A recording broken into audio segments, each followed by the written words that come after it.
মা মেয়েদের খবর নেবে, কারণ মেয়েদের যে সমস্ত জিনিস এগুলো সবচেয়ে ভালো জানেন কে? মা। আর ছেলেদের জিনিসগুলো জানেন কে?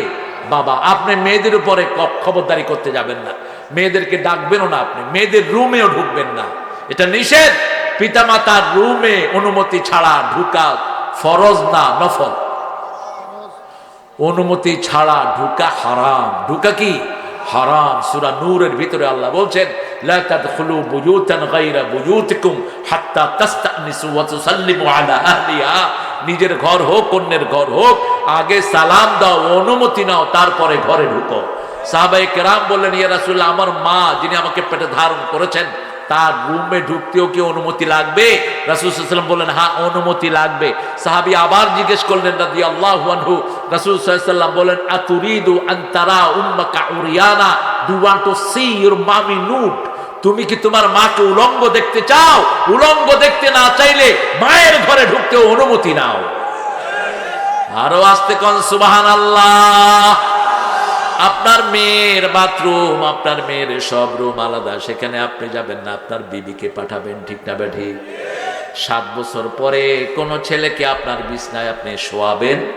এগুলো কমন সেন্স। রাসূল বলেছেন, 2 যুবক যেন একই ল্যাপের নিচে না শোয়, 2 যুবতী যেন একই ল্যাপের নিচে না শোয়, এটা বলেছেন রাহমাতাল লিল আলামিন। নিজের সতরের দিকে কেউ যেন দৃষ্টি না দেয়, দৃষ্টি দিলে চোখের জ্যোতি কি হবে? কমে যাবে। নিজের সতর্কে ডান হাত দিয়ে ধরতেও নিষেধ করেছেন রাহমাতাল লিল। ইসলাম ছাড়া এত বিস্তারিত কোন ধর্মে নাই।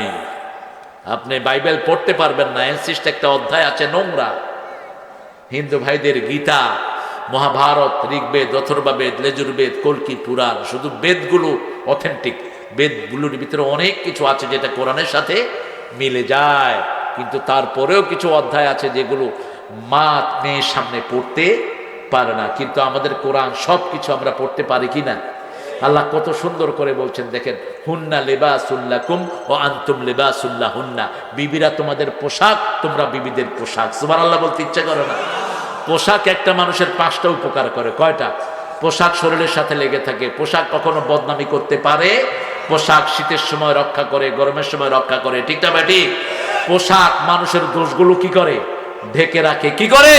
ঢেকে রাখে। আর পোশাক মানুষের সৌন্দর্য বাড়ায়। কি বাড়ায়? সৌন্দর্য বাড়ায়। স্বামী স্ত্রীর সৌন্দর্য বাড়াবে, স্বামী স্ত্রীর দোষগুলো ঢেকে রাখবে, আবার স্ত্রীও স্বামীর দোষ ঢেকে রাখবে। স্ত্রীর কোন বিপদ আসলে রক্ষা করতে যাবে কে? কে যাবে? স্বামী যাবে। আবার স্বামীর কোনো অসুবিধা হলে স্বামীর পাশে সবার আগে দাঁড়াবে কে?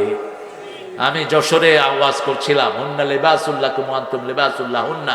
এক হুজুর উঠে কয়, হুজুর, আল্লাহ বলছে স্বামীরা স্ত্রীর পায়জামা, স্ত্রী স্বামীর পায়জামা।